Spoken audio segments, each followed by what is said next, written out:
WhatsApp guys, welcome back my another new blog. আজকে আপনাদের সাথে শেয়ার করব যে ভাড়ায় যারা নতুন আসছেন তারা কিভাবে কাজ খুঁজবেন, কিভাবে কাজ খুঁজে পাবেন, কোথায় ডিমান্ড লাগে, ডিমান্ড করলে কোনটা, সব বিস্তারিত এই ভিডিওতে তুলে ধরবো। মূলত এখানে কাজ করতে হলে আপনাকে ডিমান্ড দেখে কাজ করতে হবে। আর ডিমান্ড বক্সটা কোথায় লাগে, কিভাবে ডিমান্ড বক্সে কাজ করতে হয়, কিভাবে সেখানে যে আকামা জমা দিতে হয়, কাজের জন্য অ্যাপ্লাই করতে হয় এবং বিস্তারিত সব কিছুই আমি দেখাবো। আমার সাথে থাকুন। তো সরাসরি আপনাদেরকে নিয়ে যাইতেছি ডিমান্ড বক্সে।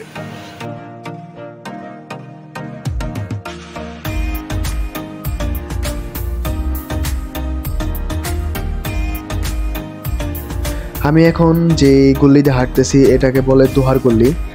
আর আমি আজকে আপনাদেরকে নিয়ে যাচ্ছি পিকনিকের সামনে যে ডিমান্ড বক্সটা আছে সেই জায়গা। আপনি যে কাজ পারেন আর যে কাজে পারদর্শী সেই কাজের ডিমান্ড আপনি খুঁজে বের করুন। ঠিক এই জায়গাটাই আপনাদেরকে ডিমান্ডের তালিকা থাকবে, এইভাবে সাজানো আছে ডিমান্ডের তালিকা। সো আমি ইলেকট্রিশিয়ান প্লাম্বার, তো আমি ইলেকট্রিশিয়ান প্লাম্বারের একটা ডিমান্ডের কাগজ চুজ করলাম। ডিমান্ডের কাগজটা ঠিক এরকম হবে। এখানে লেখা থাকবে নিয়োগ ব্যক্তি তারিখ দেওয়া থাকবে, রিয়াদের ভিতরে আসা যাওয়ার ডিউটি, সাইট সালমানের বাড়ি LG1, বেতন 2 মাস 15 দিন পরে হবে। 15 দিন পরে আপনাকে হাত খরচ দেওয়া হবে 200 টাকা। আমের মঞ্জিল, হাউস ড্রাইভিং, মার্জা এগুলা চলবে না। শরিকা, মোয়াচা, মাসনা, নাকলিয়াত চলবে। আকামার ফটোকপি লাগবে, পাসপোর্টের ফটোকপি লাগবে। আগামীকাল ইন্টারভিউ। ইলেকট্রিশিয়ান 100 জন 14 রিয়াল, আর ডাক ফিটার 100 জন 14 রিয়াল ঘন্টা। নিচে যোগাযোগ দেওয়া থাকবে। আর যে সাপ্লাই যাবেন সেই সাপ্লাই নাম আছে রিপন অ্যান্ড জামিল মুস্তাকিন। নিচে নাম্বার দেওয়া থাকবে, তারপর অফিসের লোকেশন দেওয়া থাকবে। এগুলা পরে আপনাদেরকে অফিসে কাগজপত্র জমা দিতে হবে। তারপরের দিন আপনার ইন্টারভিউ দিয়ে যদি টিকেন সো আপনার কাজ শুরু। এখন আমি যে জায়গাটা দাঁড়িয়ে আছি এটা মোস্ট পপুলার একটা জায়গা, শিবচর মোড়। এখানে শিবচর মোড়ের যে ডিমান্ড বক্সটা আছে, ডিমান্ড গল্লিটা আছে, সেটা আপনাকে দেখাচ্ছি। এখানেও অনেক ডিমান্ড পড়ছে, অনেক মানুষের ভিড়, অনেকেই কাজের খোঁজ করতেছে। বাট কাজ ধরার আগে অবশ্যই যাচাই বাছাই করবেন সাপ্লাই কেমন, সাপ্লাই বেতন ঠিকমতো দেয় কি না, এগুলা অনেক কিছু যাচাই বাছাই করতে হয়। কারণ বেশিরভাগ ক্ষেত্রে আমাদের বাঙালি ভাইরা সাপ্লাই থাকে আর তারা অনেক সময় 2 নম্বরই করে থাকে। আপনার কাজ করবেন ঠিকই, পরবর্তীতে বেতন না দিয়ে তারা এখান থেকে ভেগে যায় বা বেতনটা আটকাইয়া দেয়। তো কাজ করার আগে অবশ্যই সাপ্লাই যাচাই বাছাই করে কাজে ঢুকবেন।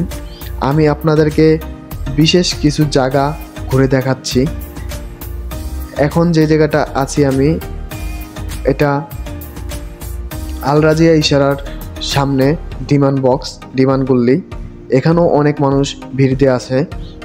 আরও কিছু জায়গা আছে মোস্ট পপুলার, আপনারা যারা শিবচরে আছেন তারা হয়তো চিনেন ডিমান্ড গল্লিগুলা ঘুরবেন, ঘুরে ঘুরে দেখবেন কোন ডিমান্ডটা ভালো। অবশ্যই মানুষের সাথে যাচাই বাছাই করে তারপরে আপনি কোম্পানিতে বা সাপ্লাইয়ের সাথে কাজে নিয়োগ দিবেন।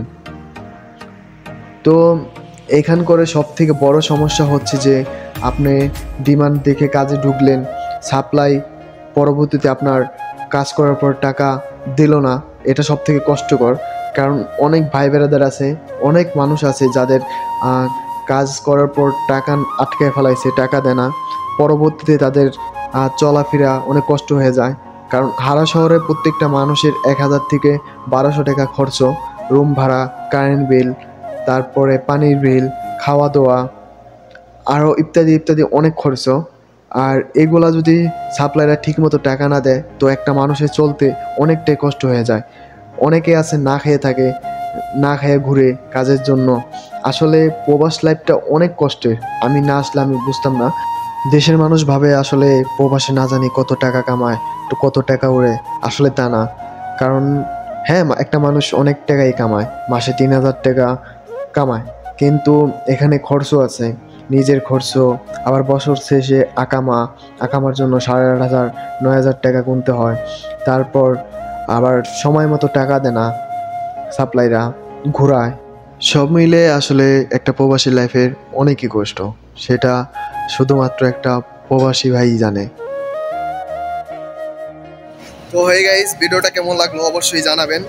আর যে কোনো কাজে ঢোকার আগে অবশ্যই চিন্তা ভাবনা করবেন, কারণ এখানে ভালো সাপ্লাই আছে, খারাপ সাপ্লাই আছে। সবার কাছে জিজ্ঞেস করবেন যে বেতন ঠিক মতো পাচ্ছেন কিনা, তারা বেতন ঠিক মতো পাচ্ছে কিনা, আর আপনিও কাজ করলে সেটা বেতনটা পাবেন কিনা সেটা বি কেয়ারফুল। কারণ হারা শহরে কাজের জন্য আপনার অ্যাকসেপ্ট করলে, আপনি কাজ করলেন, বিনিময়ে পরে বেতনটা দিল না, বেতনটা আটকে ফেলাইলো, তো সেটা অনেক কষ্টকর। কারণ একটা প্রবাসী মাথার ঘাম পায়ে ফেলে কাজ করে। আমার যতটুকু বিস্তারিত জানানোর দরকার আমি সেতটুকু জানালাম। তারপর আপনারা কাজে ঢোকার আগে অবশ্যই চিন্তা ভাবনা করে ঢুকবেন, কারণ এখানকার অবস্থা প্রচুর খারাপ গাইস। অনেকে কাজ করে 3-4 মাস কাজ করে কিন্তু বেতন পাচ্ছে না, বেতন আটকে ফেলাইতেছে। সো কাজে ঢোকার আগে অবশ্যই যাচাই বাছাই করে ঢুকবেন। তো সবাই ভালো থাকবেন, সুস্থ থাকবেন, আল্লাহ হাফেজ।